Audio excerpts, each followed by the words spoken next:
What's going on, everyone? Today we're going to get into Neltharus, a new Season 2 dungeon in Dragonflight. I'm going to go ahead and give some pull-by-pull, just kind of review, little things to look for, obviously from a Guardian Druid perspective. So let's get into it. I open up with my pre-meta, or an Incarn for bears, and I go into that first pull, and the main goal is to just try to survive that one, avoid the frontals, get out of it. But then I go into this next pull here with my Incarn. And the reason I do it this way is because I want to take a little bit more trash up front because I plan a skip later on in the dungeon, and I'll call that out when we get to it. For this second pull here that we just took down, you just want to make sure that you are taking care of those thaumaturges. They will empower the little rock elementals, and they will absolutely mess you and your group up. So whenever you're in a group and you see thaumaturges, we are always going to prio them down. They're the most dangerous things really in this dungeon. And so they're always going to be a priority. It doesn't matter if it's Tyrannical or Fortified. So that's what we're primarily doing here. So try to set a kick order if you can. Stuns and disorients work as well, unless it's Raging Weak, in which case you want to soothe those as well. This week we're dealing with Tyrannical and Sanguine as the primary things that will drag down our key and the overall time invested in it. I'm going to go into this last trash pull, again popping Incarn just to kind of get through it, help with some DPSing, make sure we're locking down the Thaumaturge, and moving things out of Sanguine so that we can enter into the next boss's room. From a tank perspective, there's nothing overly dangerous, which is why I didn't sit on Incarn. It's really more about boss control and positioning. This is really a heal check, and quite frankly, on Tyrannical Week, you have a pretty good idea of whether or not you're going to, time your key based on whether or not your healer can deal with all the damage that's going out during Magma Tusk. So with Magma Tusk, I mentioned it's really all about positioning. So instead of dragging him against the wall or anything like that, I try to move him to the middle of the room. Actually have our healer go down almost instantly, so we work to get him back up so that we can recover. It's definitely recoverable when he has lower stacks, but the higher stacks, it gets pretty out of control.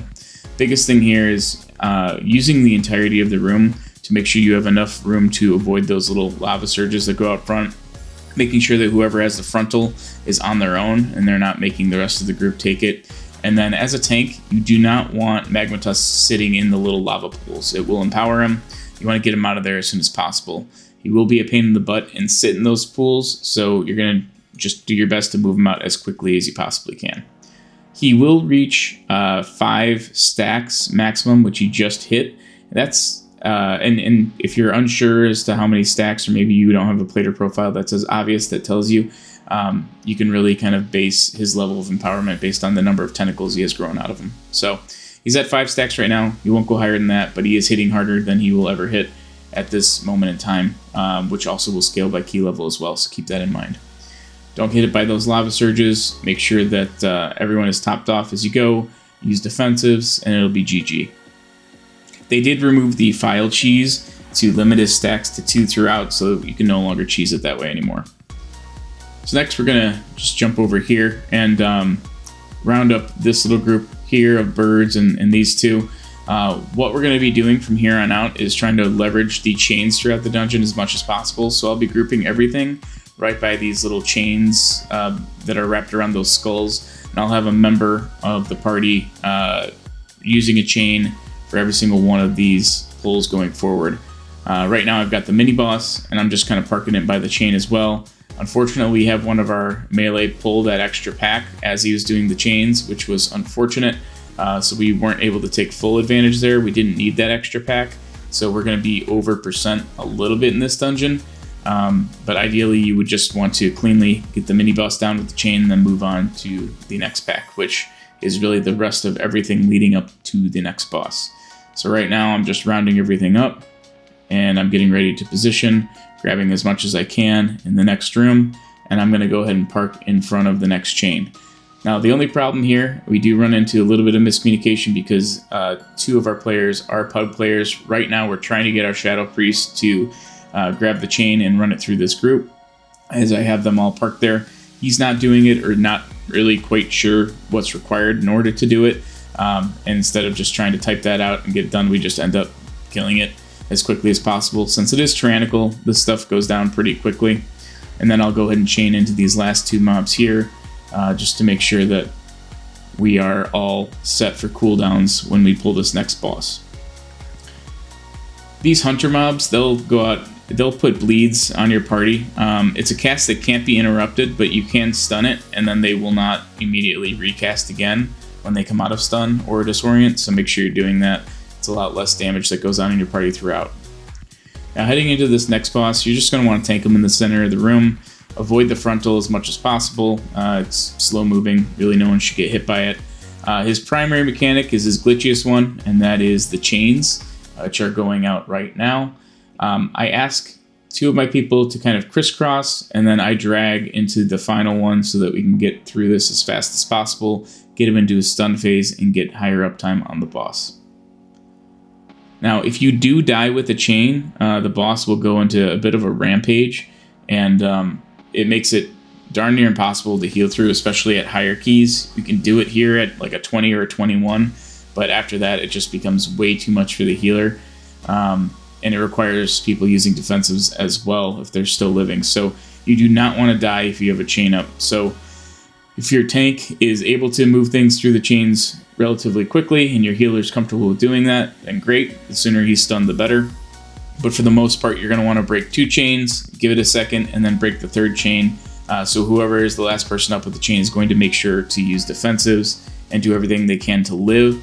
Otherwise, they'll more than likely wipe the group, especially on Tyrannical Week.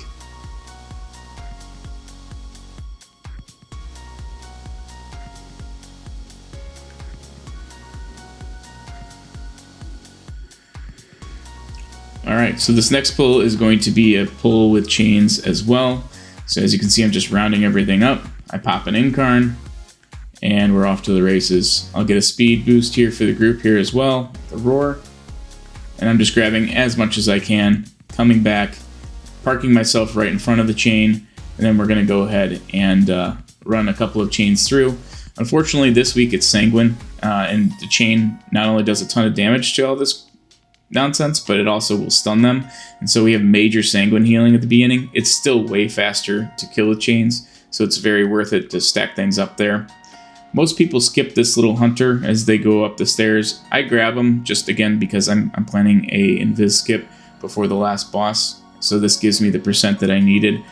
For this run, I didn't actually have to grab it because we did overpull a little bit at the beginning with someone butt pulling when they were doing a chain, but it was just force of habit. Single mob, not a big deal. Cut it up the stairs, and then go into a double pull here.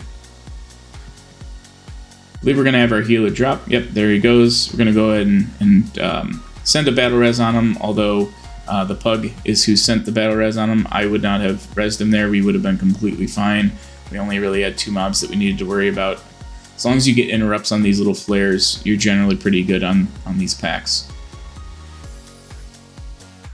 So unfortunately, down to battle res, but it doesn't come back to bite us later, which is a good thing. Go into this next pull, and again, the name of the game is keeping these flares under control. If the flares focus the same target, it's generally a one-shot, so you're going to want to interrupt those as much as possible. I like to chain into these 2 guys as well, primarily just because it's inefficient to just pull the 2 Iron Torches on their own. So I like to chain in and allow people to really kind of keep higher uptime, higher DPS with larger pulls.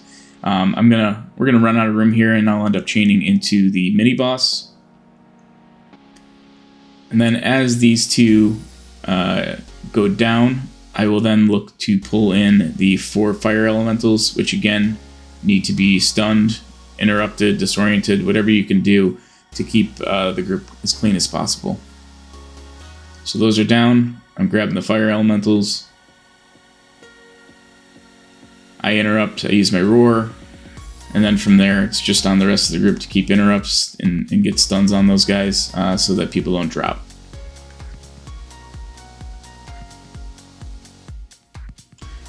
Mini boss is going down. We're keeping everything clean. I'm not a sanguine as much as possible. I then go into this, which is technically a triple pull with the patrol, as well as these smaller flares. I like to use this little pillar and alcove here to line of sight a lot of things and keep things together, but also it helps to group things up and then, you know, push things away as Sanguine hits. A lot of them cast or will try to.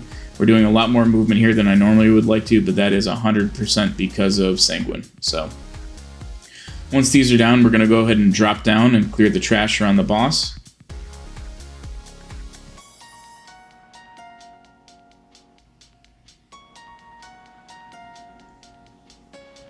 And then we'll go ahead and double pull these. Again, you just have to be careful on Sanguine weeks. You can run out of room just depending on how these things die. You're going to want to push things. You're going to want to do whatever you can to just make sure that you don't have things sitting in Sanguine. And then obviously you're going to want to make sure not to pull a boss back there. It has helped with the Sanguine nerfs that the puddles are only up for 20 seconds. Otherwise this could be potentially miserable.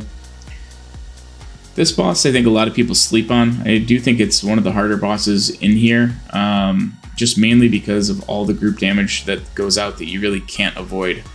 What I will say is that the tank buster mechanic, which is the knockback and then the puddle, it's really something that you don't really require a lot of defensives to get through. But this Might of the Forge is really where all the primary damage happens. Now, as he does that mechanic, the first person that he targets, because it hits 3 people, can do something like a meld or an invis or something like that, and he just will skip that mechanic entirely. And so that will save a lot of effort on your healer's part if you're able to get that done. As you can see, we just had our Demon Hunter meld that off, and it really just makes it a lot easier to not have to deal with that mechanic at all if you can.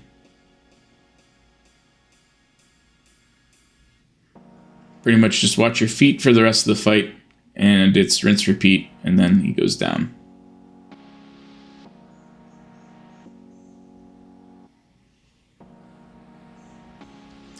For this next pull, I'm telling the group here to make sure that they focus the fire elemental.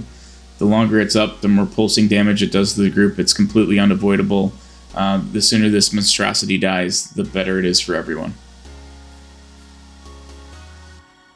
The iron torches here can be stunned, they can be CC'd. If it does get to be too much for your group, this can be a somewhat challenging pull on fortified weeks if your healer isn't ready for it. So again, do them a favor, focus the monstrosity, get that thing down, and it'll be pretty easy.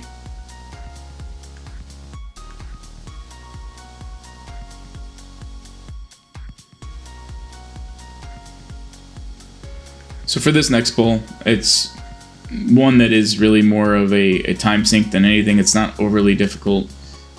Getting the bird down will stop the pushback, so a lot of groups like to do that, although it has the least amount of health.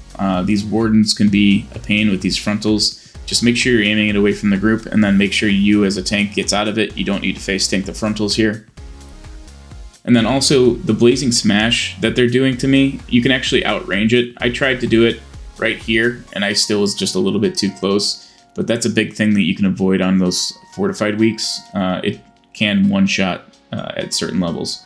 We were going to go ahead and try to skip the rest of this, but this warden has true sight, and unfortunately, like I said, we were a little bit over count here, and we would have liked to skip this, but it's a 2-pack, we just end up killing it. And then we're going to skip to boss after this.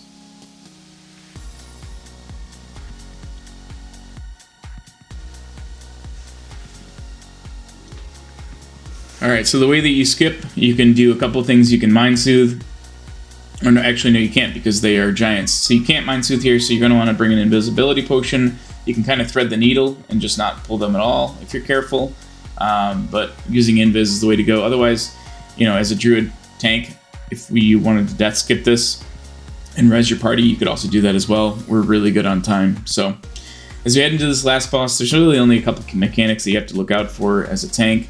The biggest thing is just making sure that you're picking up an item so that you can contribute to the shield smash here later on.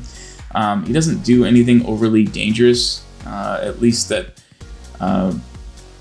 would one-shot a tank from a tank buster perspective.